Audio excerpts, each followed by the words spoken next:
my people, very interesting day now I get planned today. As I sit down here inside this Obonge office, are they in the office of Mapp, Mayor Adrian Mapp for inside Plainfield in the city of New Jersey. We go ask him all in the different questions about in leadership style and how they take control everybody when they inside in county. You go back to this episode though.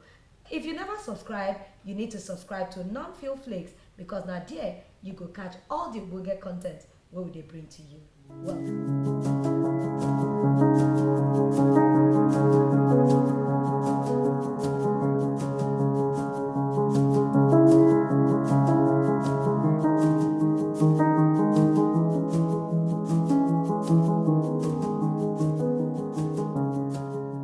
Welcome to Non-Field Flicks. Today we have a very special exclusive interview here in Plainfield, New Jersey with their very own mayor, Mr. Adrian Mapp. Thank you so much for having us here today, Mayor Mapp. As a resident of over 35 years here in Plainfield, New Jersey, an original immigrant from Barbados from 1977, he came here when he was only 21 years old. Can you believe that? Today we're going to be asking Mayor Mapp some exclusive questions that you can check out here only at Non-Field Flicks.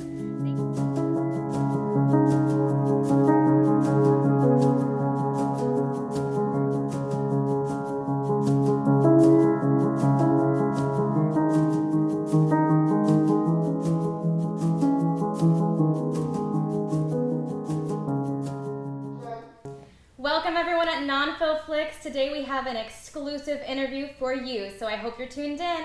I'm Anya Liebman, and today I'm here with... My name is Omotunde Adebola David, but people call me Lolo One, so you're welcome. We are honored today to be with Mr. Mayor Adrian Mapp of Plainfield, New Jersey, originally immigrating from Barbados in 1977 when he was only 21 years old, and he now sits in such a powerful position here in New Jersey at Plainfield. Mr. Mayor, thank you so much for having us today. We are so honored to be here and to have you grace our show at Non-Field Flicks and show our followers, especially our immigrant followers, what is capable of immigrants here in the United States. Well, thank you so very much, and welcome to Plainfield City Hall. Plainfield is also known as the Queen City, so I am so grateful to have you here this evening. Thank you, and I look forward to this conversation. Thank you. Us as well. To start off, Mr. Mapp, can you share with us a brief history of your journey to the United States and how you came into political office? I came to this country in December of 1977 from the beautiful island of Barbados. And I have been in Plainfield since 1979. And it was back in 1996 that I decided I wanted to make a difference in this city.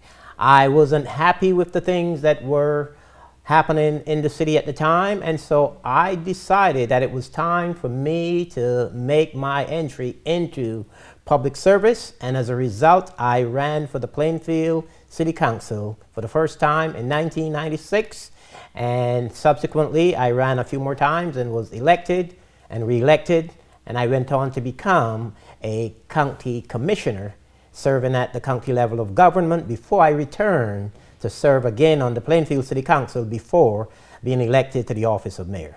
Wow. He's been running for a long time. Oh yeah, he's been involved in a while, and the community here really loves you, Mayor Mapp, and you're actually called a beacon of hope here because you've really combated inequality and created equal opportunities for all of your residents here.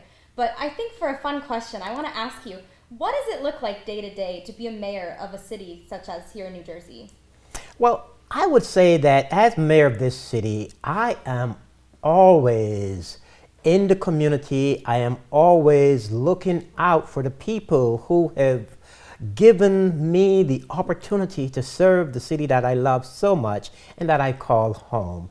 And so on a daily basis, I'm in the community, I am meeting with members of my administration, and I am working to make sure that we make this city a better place for all of the people who call it home, for those who want to come and visit, and for the next generation. And so it's a wonderful experience on a day-to-day basis leading our city.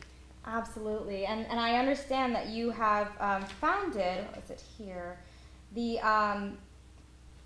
Plainfield Promise, where you actually set up for families with kindergartners college savings accounts and financial, taught them how to manage their finances, which sets up not only your current residents who are adults and contribute to your economy, but sets up your younger residents for such a positive future here in this community. What are two main long-term goals that you have here for Plainfield? Well, we believe that we have to not only be thinking about the current, but we must also be looking at the future, and we must plan for the next generation. And so the Plainfield Promise, which has three primary pillars or planks, and you mentioned some of them already, but we want to make sure that we provide scholarships to our young people so that those who are interested in going on to a post-secondary education can do so without the burden of college tuition. We also want to make sure that we look out for those who don't want to go on to college, and so we want to provide them with funding so that they can learn a trade, whether it's plumbing, carpentry, electrical, whatever that trade might be.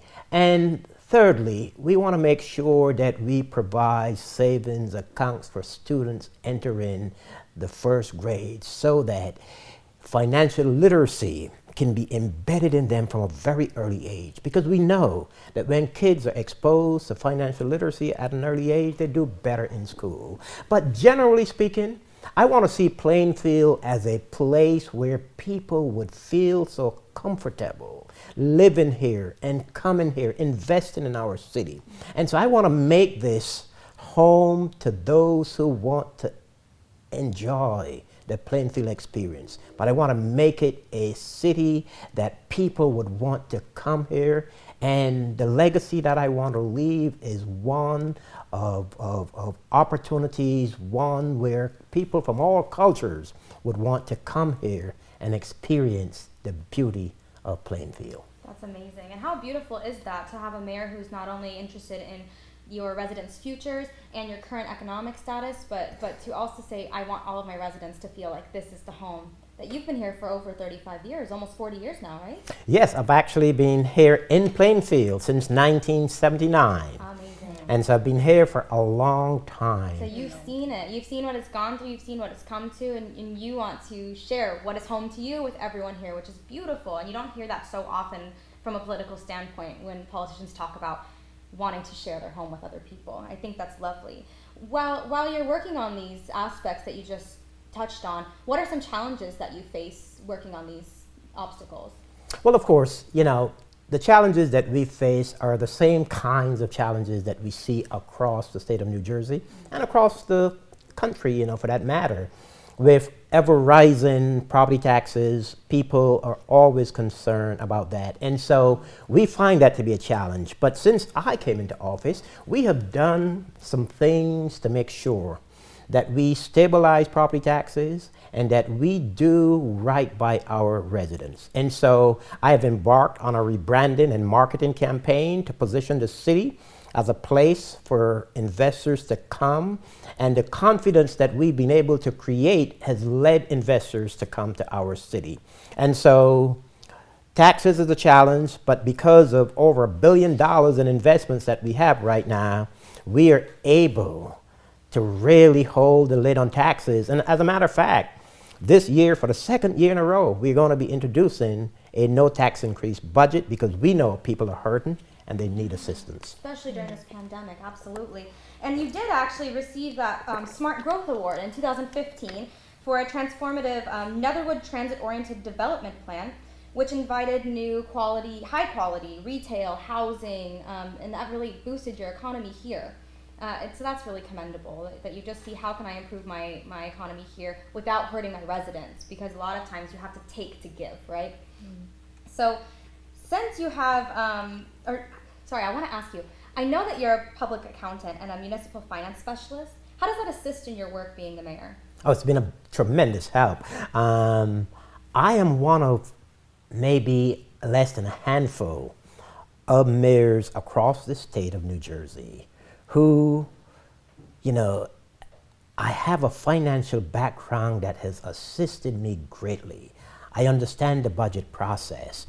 I understand how to analyze numbers. I understand when developers come and present proposals, I know how the numbers are supposed to work. And I am able to make informed decisions based on my financial background. And it has allowed me to do the best job that I possibly can as mayor, making sure that the numbers are what they ought to be.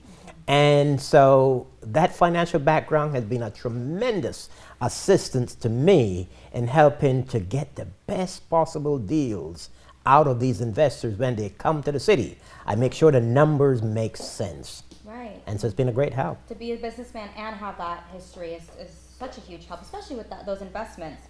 Now, I know that you created a scholarship for financially disadvantaged high schoolers so that they could attend Union County College. Is that correct? Yes, that is what we call the Plainfield Promise, which I made reference to right. earlier. The Plainfield Promise is that vehicle that we are using to provide opportunities to students graduating from high school within the city of Plainfield. Wonderful. Do you have any future plans to create more scholarship opportunities for your residents? Oh, absolutely. We do partner with other nonprofit entities, educational institutions, and Bloomfield College, which is another city in the state of New Jersey with a university, used to be Bloomfield College, but I believe it's now Bloomfield University. We've had meetings with members of the board of directors who have offered to provide 10 scholarships to our graduating high school seniors. Wow. And so there are other nonprofits within the city of Plainfield, such as the Frontiers International organization, another one called Bacon J, which is the Barbadian American organization of New Jersey. There's John J, which is a Jamaican organization that also provides scholarships. So we have partnered with educational institutions as well as nonprofits to provide scholarships to our young people. And would you say that coming from Barbados, having those connections in the Caribbean must have helped you now, right? Being able to make those partnerships. Well, it certainly helps because it's not just about me, it's about building relationships and partnerships. And so I reach across all boundaries, whether you're from Jamaica, Barbados, Guyana, Nigeria, Ghana. I like to reach across territorial boundaries to form relationships that will enhance my vision for the city of Plainfield. That's beautiful. And I know you focus on creating opportunity for all your residents here in Plainfield. What kind of opportunities would you say you specifically have for your African American residents? Well, Plainfield is a very diverse city. Mm-hmm. We have people from several different countries living here. Many Latinos, many African Americans. African Americans right now are the majority population here in the city of Plainfield. Probably 50+% of the residents living here are African Americans, about 45% are Latinos, about 10 to 12% are white. So when you add those numbers, they may come to more than 100, but it's because some people are counted in, different classes. And so for the African Americans, what we have to do is to continue to make sure that we provide opportunities for them to be upwardly mobile, especially given the history of African Americans in the city of Plainfield. But my focus is not only on African Americans. My focus is on the diverse population that we have in the city. So I want to make sure that what happens in this city, that the rising tide that you see in this city, that it lifts all the boats that are in the city of Plainfield. So we look at it holistically, and we try to make sure that we take care of the needs of everyone, regardless of your ethnicity, regardless of your nationality. And that's extremely important. One Plainfield, right? One Plainfield, one future. That.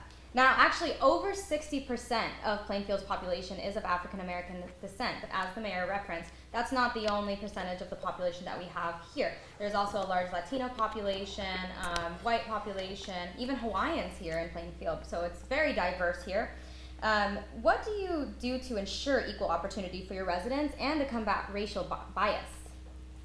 That's a very good question, and it's an important one in light of the challenges, the issues that we see playing out across the nation. We make sure that we create legislation that protects the interests of all. In the wake of the George Floyd incident, I created the George Floyd Police Reform Commission to make sure that we look at policies and procedures that should be enhanced, and we provided that to the governor, to the attorney general's office, as well as to the Union County Prosecutor's office, so that that could inform some of the state policies that will be implemented over the next several months and years.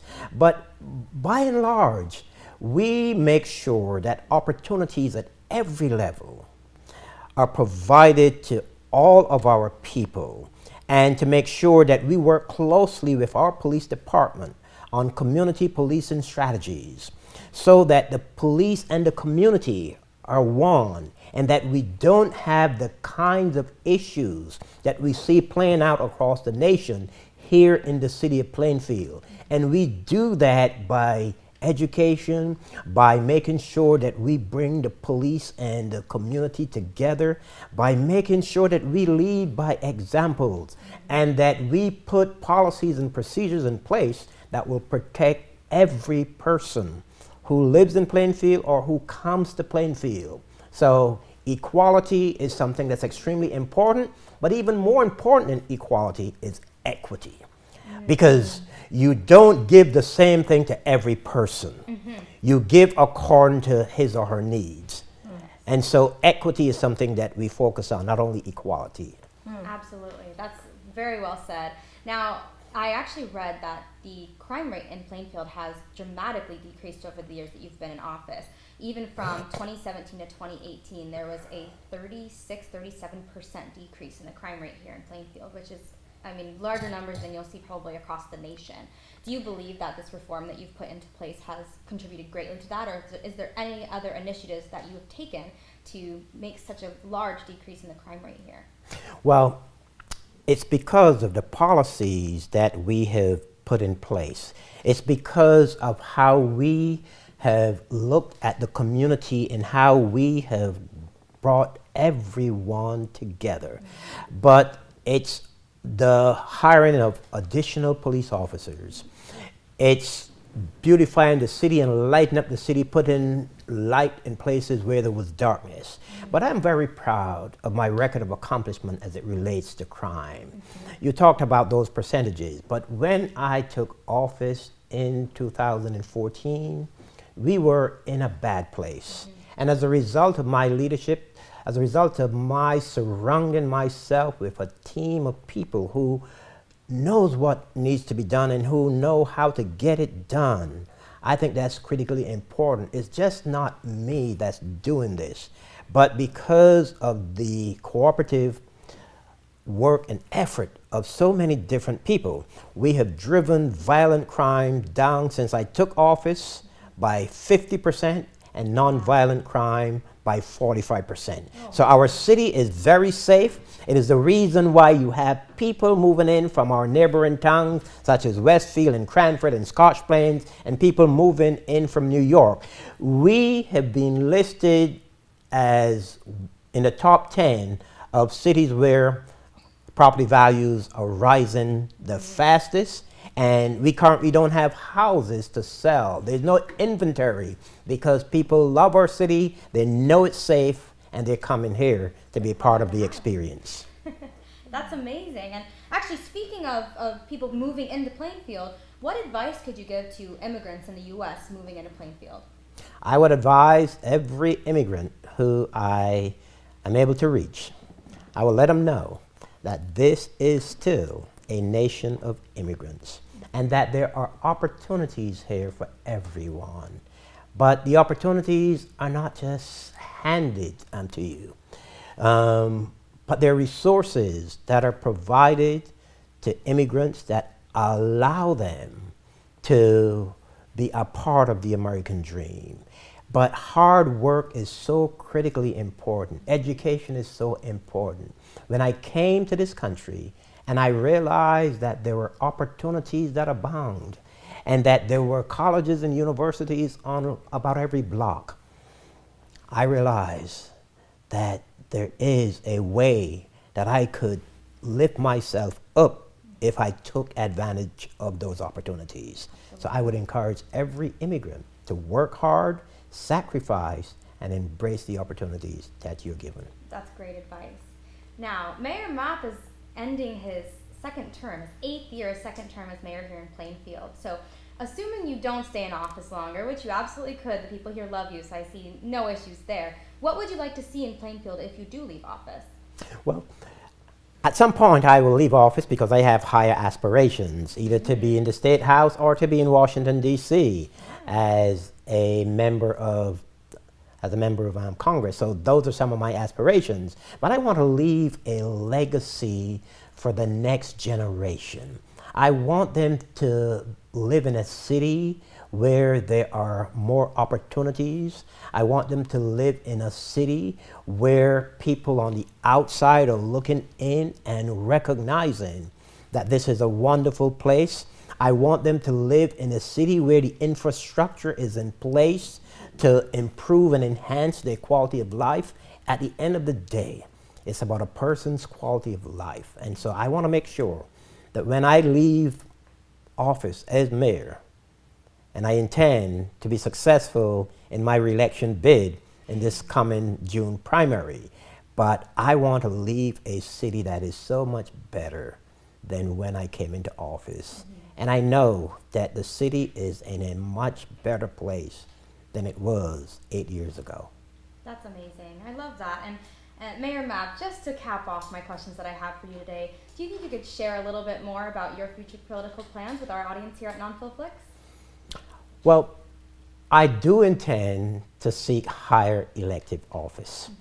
And I am looking at what my options are. Currently, we are waiting on census numbers. Census numbers will determine redistricting and what district Plainfield ends up in. It may remain in the same district, it may move to a different district. But it all depends on what district Plainfield is in. It all depends on 4 years from now when the office of governor is available and is up for grabs. But it also depends on the congressional redistricting and where Plainfield lands. So I could go to the State House or I could go to Washington, D.C. So it sounds like we're going to have a follow-up interview here in a couple years. I think so.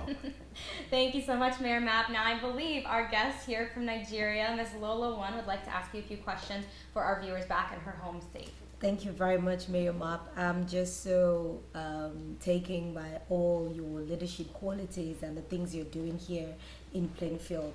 Being in New Jersey, I know that a lot of my country, a lot of Nigerians live here.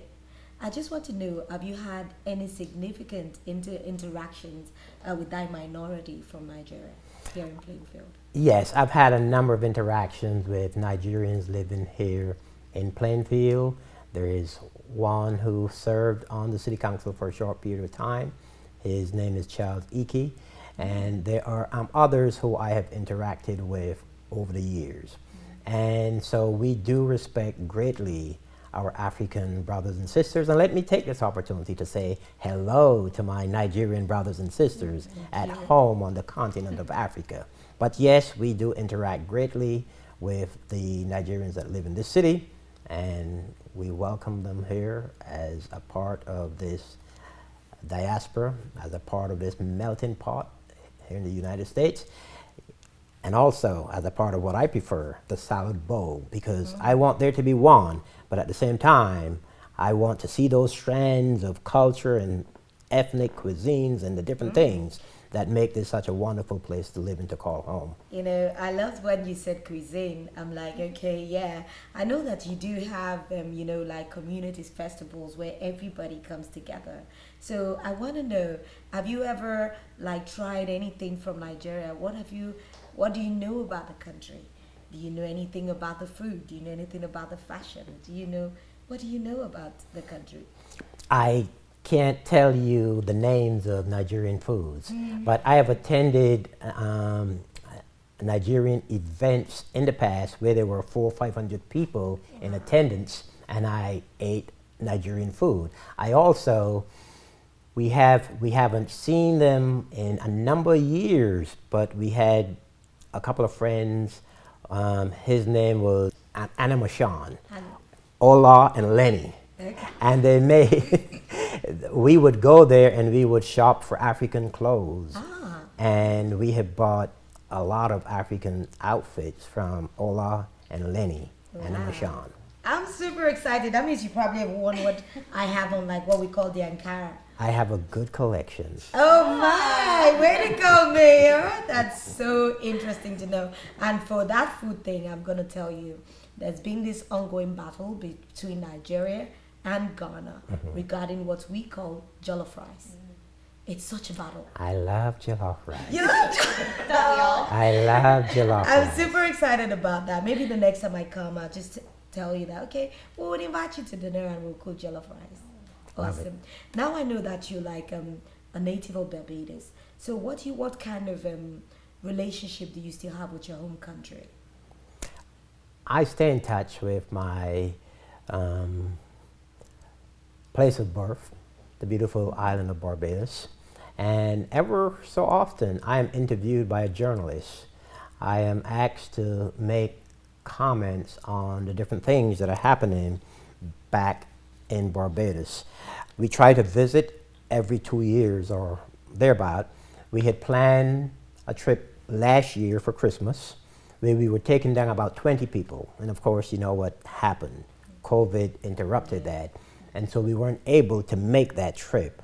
But we are planning to be there sometime in 2021, could be in the summer months when restrictions have eased up. But I stay in very close contact with people in Barbados. And I still have a sister who lives there. I am one of 8, Wow. and she's the only one of my siblings that's still living in Barbados. But I have loads of relatives that are still living there and friends. Wow, awesome. I just want to ask, like, because where I come from in my country, you know, we have a lot of leadership tussle, we have different leadership style. Would you say that the blacks have a little more experience when it comes to leadership, maybe based on our antecedents and the things that we have seen? It contributes largely to our style of leadership, because I see what you've done here in Plainfield and I'm like, wow, this is something solid. Is that based on you being black or your experience in life? I think it's more about experience. I don't think it has to do with my blackness, quite frankly. I believe that some people are born with leadership traits. Some people develop those traits along the way based on their experiences.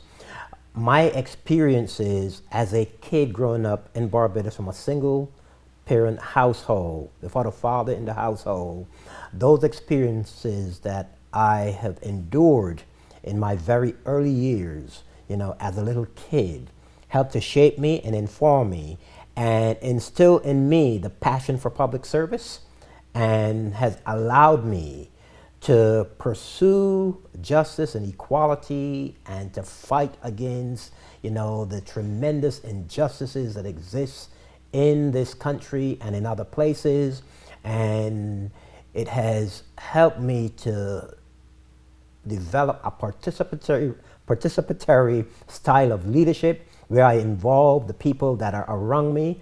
I don't believe in being, you know, that austere dictatorial type of a leader, but I believe that the collective has to be embraced, and by so doing you become more successful as a leader, as opposed to me being a dictator.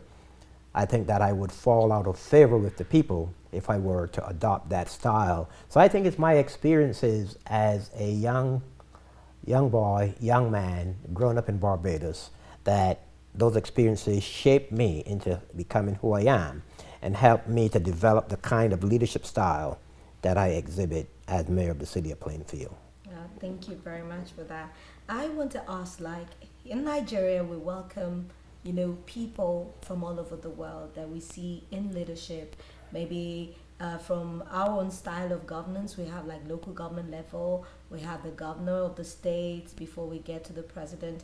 If such opportunities were to come, would you be, you know, willing to come down to my country, Nigeria, to contribute or to share with us the wealth of your experience.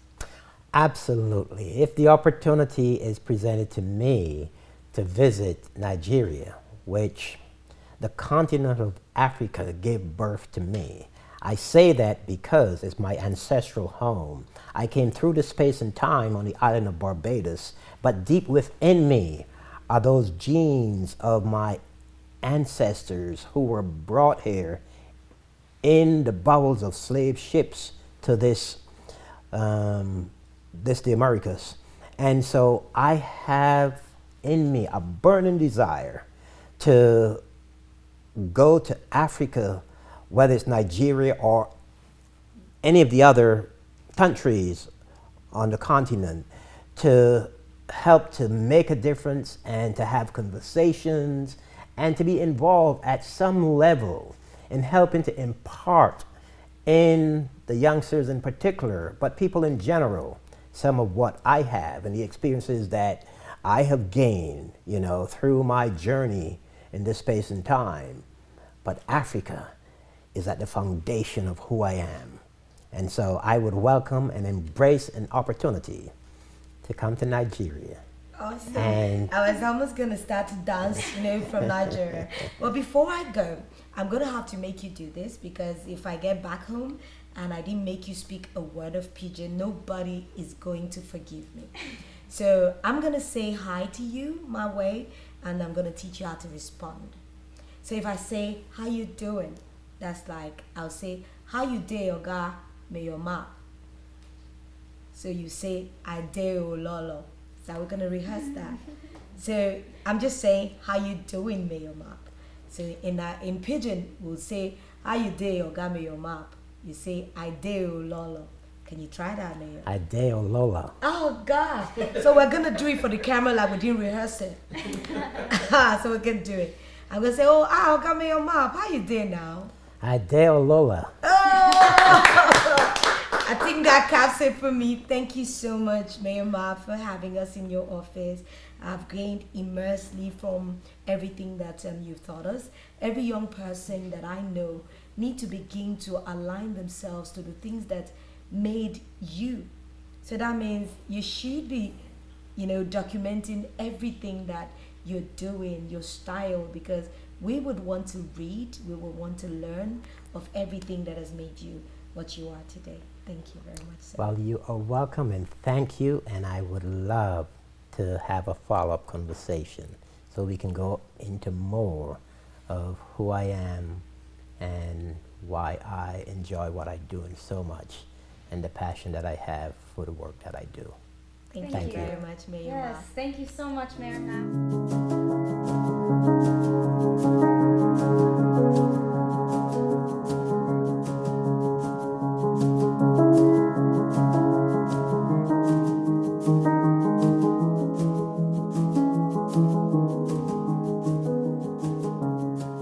Mapp, we are so honored to be here today and have the exclusive interview only here on Non-Filled Flicks. You can check us out on Instagram, Facebook, YouTube especially, and more at Non-Filled Flicks. We hope to catch you soon for more exclusive interviews only here. If you never learn from all the things where Mayor Adrian Mapp teach us today, that means say your brain e get problem. I learn it so I go write down all the nuggets where Mayor Mapp give us, put inside paper, so that myself I go to use them to do leadership for any area when I find myself. Don't forget to they follow us and subscribe to our channel on top Instagram, on top Facebook, even YouTube. We did there especially. Just click that subscribe button for Non-Filled Flicks. You go see us there. Till the next time, where I go catch you with another Ogbonge interview. Make you they get better day.